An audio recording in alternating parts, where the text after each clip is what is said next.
right, good day, guys. It's Jazeel Mistry over here, and representing through with Indus Age, one of the Indian leading newspapers. Today, a very special guest. He's a power pack performer on the field, and in pure excitement, speed, showmanship, just how the fans love it. And from unleashing thunderbolts as one of cricket's fastest bowlers to lighting up the screens as an actor, musician, he's never really slowed down. He's wowed millions with 310 wickets in Test cricket, 380 in ODIs. You know, the records keep coming in. But it's not just about cricket today. But firstly, welcoming the legend himself. Brett, very good morning to you in Dubai and good afternoon, evening in Sydney. Hey, Jazeel, how's things? Or do I call you Jazz? What's your Jazz is easy, easy. Very, very rock name. Jazz. Nice to see you, mate. How's things? Yeah, very well, Brett. We're very excited. Of course, we've been fans of yourself and SIX&OUT, which is a great concept. Cricket, music, rock, never happened. And I think you guys have done a perfect job in curating this. So once again, congratulations on the comeback tour. Thank you. Yeah. Yes, it's very exciting. It is. Yeah, absolutely. And the whole comeback with music, Brett. How has that all been? Considering, of course, the Prime Minister Anthony Albanese requested to make this all happen back in 23. Yeah, well, that was the thing. So we had a bit of a some sort of time away from being on stage and playing. We've essentially been playing in the band for at least 25, close to 30 years now. And, when we think back about the gigs we've done, how many shows, there's still a lot of conjecture over how many shows we've done, whether it's, 200, 250, it's a lot of shows. But, the chance for us to get back and play together is pretty incredible. And, 18 months, a couple of years ago, we just decided now's the time again. There was a part in our life that was missing, and that's definitely music. We all are very passionate about, playing music, and the fact that we all come from a professional cricket background. Correct. And for us to try to showcase a different sort of talent, albeit, on a different level, playing in different pubs and venues across the world and certainly around Australia, we made the choice to come back, and that was exciting for us. Yeah, it's perfect. It's perfect timing. Summer of cricket begins very soon, of course. So, Brett, what's really sparked the decision to reunite SIX&OUT after more than 2 decades apart? Of course, the boys have been busy in their personal lives. You've been very busy in multiple different commitments. So what's really sparked this decision? Yeah, look, there are a number of factors. One, that we get the chance to catch up more as mates, and that is probably the thing that sprung to mind a couple of years ago when we first spoke about, not that we'd ever broken up or the band wasn't together. Everyone's so busy. Jazz, that you've got stuff on, your mates have got stuff on. It's really hard to get people together this day and age. And the great thing is everyone catches up over the phone or text message or WhatsApp. Yeah. But to try to find 5 members in the same city at the same time, everyone's working, everyone's busy. They've got children, they're traveling. So that was a mindset that we wanted to do, and we had to sort of get to a stage where we were like, do we want to do this? And the answer was yes. Then obviously with our drummer Gavin Robertson, with the news that he had been delivered 5 or 6 years ago about having a brain tumour, and we spoke to him and we said, well, what makes you happy? What do you want to do? He says, I love playing music. I love the times we were on stage. And that was probably the sort of pivotal moment where we thought, stuff this, bugger this. We are busy, but let's make time. Let's make time, because this is what he finds, as his dream. This is what makes him happy. This is what makes us happy. So that was the reason, a big reason, and probably like an eye opener to say, okay, we can actually do this. Let's make some time. And then here we are a couple of years down the track, and we've got some more tours coming up. Yeah, and I think that's really, really good. I mean, talking of the tours, and let's get to that. And I think the story and the comeback is great. I know about it. We love the music, what you guys were doing before, and we're looking forward to all the new songs that are going to come out now. And of course, a very emotional spin-off with Brad. I'm glad he's recovering. He's back in, and the team is back. It's like the perfect set. So you guys are coming back as early as sort of next month. So the gig starts off on the 3rd of October. Yep. Yeah, it does. So Yeah, we're up at Tweed Heads, and then we we actually head our way down the coast. We go Tweed Heads, Mooney Beach, Lauriston, Avoca Beach, South Juniors, West Tamworth Leagues, and then we finish up in our hometown, myself and my brother Shane, in Wollongong Centro. So that's going to be, we're sliding down the coast, and it'll be good. And we'll see a lot of people from school, hopefully, that want to come up and have a cold beer with us, and look forward to that. Hear some rock and roll music. Yeah, absolutely. I mean, probably cricket going on at the back, the band's playing up over here. It's going to be a whole bunch of not only just cricket fans, but rock fans. And we watched the documentary on Fox, and it was such a moving documentary. And the story that behind it's great. But I think for the world fans, Brett, how do you, I mean, can you share some sort of memorable moments or anecdotes from your recent sold-out Australian tour? Yeah, look, the thing that makes us so excited is that when you retire from first-class cricket, now whether you've played for Australia, whether you played for New South Wales, whether you played one game or 100 games, there's this amazing sense of energy and excitement and adrenaline that you get when you score a run, hit a six, take a wicket, get the last wicket and sort of win a match. That is something as a sports person that it's that energy that you crave. It's the moment of success that boost of energy. Now, when you move away from a professional sport, a lot of people struggle to find that what makes them happy, what gives them that burst of energy, what gives them that burst of adrenaline. For us, it is being on stage, being totally vulnerable, being in front of, it might be 700,000 or 800,000 people. We played in front of 15,000 about 6 months ago, which was very, very exciting and very nerve-wracking. But it's the closest I've got to taking a wicket, because you're out there, you are exposed, you are in an environment that it doesn't feel normal.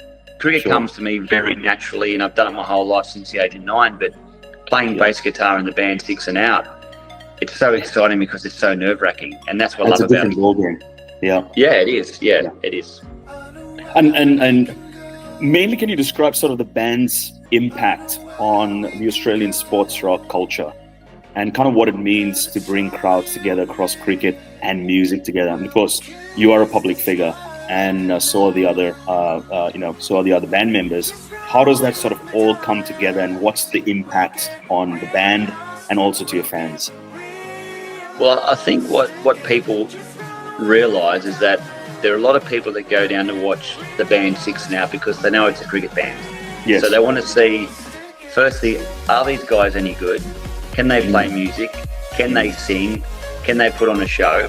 Yeah. So we've had people say that, we were prepared to come down and just have a listen. We didn't expect you guys to be any good. We thought you'd just be, 5 cricketers trying to, showcase some talent and music.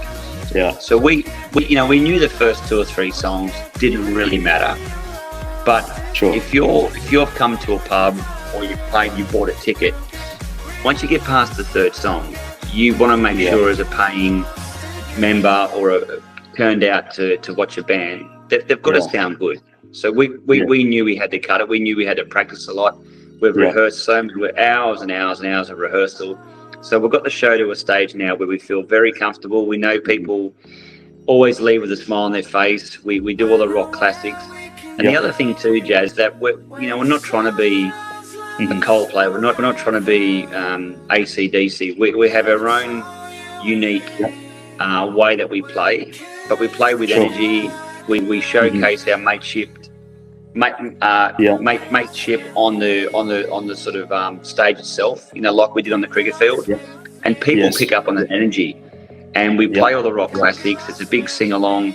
We have a lot of fun doing it. They always have a lot of fun doing it.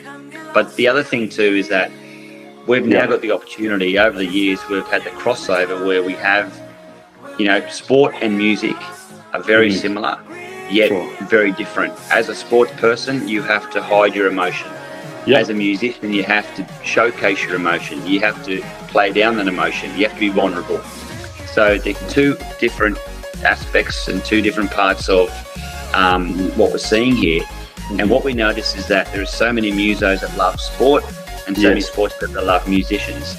And the fact that we've had a chance to work with some amazing musicians, Australian musicians, whether it be Darryl Braithwaite from Sherbet, obviously, Doc Nesson from the Angels, David Gleason from the Screaming Jets, Steve Bowby from Noiseworks, just to mention a few.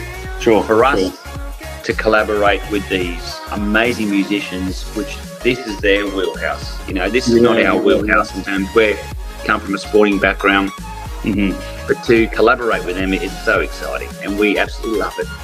Yeah. Are we expecting any sort of special surprise guest musicians or cricketers who love rock? I mean, you've got some great mates, and summer of cricket's going to be absolutely great this year, and especially with the concerts and all the dates where you guys are traveling. It's cricket crazy. All the venues that you guys are performing at.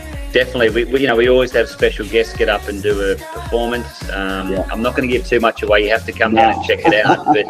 But certainly this Rocktober tour, and starting October the 3rd, going to October the 12th. There will be some special guests coming to watch the show. Maybe even getting up on stage and doing a little performance. Who knows? We have to watch this space, as they say. But definitely around the next tour, the summer tour.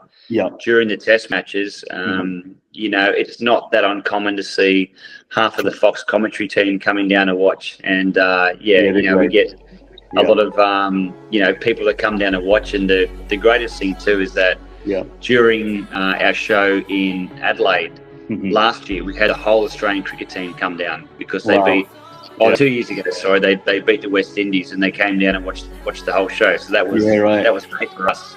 No, it's going to be exciting. So we'll go through the dates, and of course we'll put that in through on our podcast as well. And Indus Age fans are ecstatic. We've put this all out there with you and the entire band, SIX&OUT. We're going to do a special release on that as well with the special dates as well. And I think Rousel, you guys are performing at Rousel on the 10th of October, which is going to be huge. And I think there's a very big Indian ethnic community that loves rock music, especially the new generation. And of course, they'd love to watch Brett Lee and the entire band come through as well, because they've watched the documentary. It's very big in Australia. And I think Sydney is going to be an absolute treat. And especially with the cricket, we're very, very excited. Yeah, thanks, mate. We are as well. Yeah. I mean, Brett, what's your music inspiration when you're creating new songs, new lyrics, of course, with cricket, and you've been playing cricket since the age of 9. What's the dynamic when you guys think of releasing songs or writing songs? I think for us, we sort of put pen to paper about 25, 26, 27 years ago, when we're either playing for Australia or playing for New South Wales, and we want to have a bit of fun doing it. It wasn't the sit down, let's all just get into a room and write songs. It was just like we're playing some music. This tune sounds good. We found a melody. We found and for us writing songs, it's almost like you're writing down a poem. You write a poem, you put that with a melody, you throw a bit of fairy dust over it, and you sort of get like a a moment where you might have a song. Also, to getting inspiration from different things. The whole can't bowl, can't throw song came about. A moment that happened before I played for Australia, where allegedly someone had said the words can't bowl, can't throw, and the whole mystique around that was whether it was Shane Warne or the cameraman Joe. So we thought that's a great way to start writing a song about it. So we wrote a song about it, and to this day, people still ask for that every time that we play a show. They want to hear the song, and we've seen over the years, over the 2 decades, we've seen our fans go from teens to early 20s, now into their 40s and 50s, and they still know all the words. And we've seen them there at so many shows. So we've got the fan base, which is amazing. And look, I think at the end of the day, and the best way for me to articulate this is that we love playing music. We enjoy being up on stage. We enjoy the opportunity that it presents to work and collaborate with different musicians. And we just want to have fun. That's it. We want to have fun doing it. And people that have never seen us before, we urge them to come along and check it out, because I think they'll be surprised at how much fun they'll have on that particular night. It is. And one thing, Brett's really, I really want to ask this question. I'll make it very quick on that. How do you really balance your entire musical identity with your legacy as one of Australia's greatest fast bowlers? That's one. And then the commitments that you have with commentary and with the band and travels and everything that you do all year round? How do you balance it? Of course, you've got a great team, and we appreciate your management team giving us this as well. But personally, how do you, kind of balance that entire commitment? Yeah, look, thanks, Jazz. That's very kind words of you to say that, and I appreciate that. To me, it's if you find something that you love, love doing, love to perform, love to write, then it doesn't become a job. Sure. So in other words, you make time for things you love. Yes. And the one thing that I've really enjoyed over the years, whether it's playing against Sachin Tendulkar, and I go to bed at night in Sydney at a hotel in Sydney. I know India overnight might be, as an example, 3 for 250. Yep. Sachin Zenny's on about 60 or 70 not out. And I've got to get my game face on tomorrow morning because it's got to be hot in Sydney again. It's the midsummer. I've got to bowl probably 20 overs again to Sachin Tendulkar tomorrow to try and get him out. How do I mentally go to sleep at night and be ready for that game of cricket? Well, what I found was music. Music was my outlet. Music was the way I pick up the acoustic guitar. I'm at home, I play the piano. I zone out. I zone out for an hour, and that just gives me, it just wipes the slate clean. It just resets my memory, resets the, it just gets me back in the zone. So then I found very quickly that music is a way to relax me, make me look at things from a different point of view. So that's how I manage it. That's how I manage to do these things I'm doing. I'm a busy person. Everyone's busy, everyone's flat out, and obviously family come first. Sure. And then stuff, when I'm on tour, I've got stuff to do, and I'm working on broadcasting, but there's always time for me. Absolutely. You're an absolute crowd favorite, and that's not only just in Australia. I've personally seen you play on massive packed out crowds. The Indians love you. The IPL's always loved you. The fans have always loved you, and we're excited for a lot of people who are thinking this is, SIX&OUT is big, of course, in Australia, and we want to make this a sort of a global impact, especially because it's special to you and the boys and the band. And we'd love to see you tour around the world, maybe do a rock performance in India, because the rock fans in India are getting larger by the years.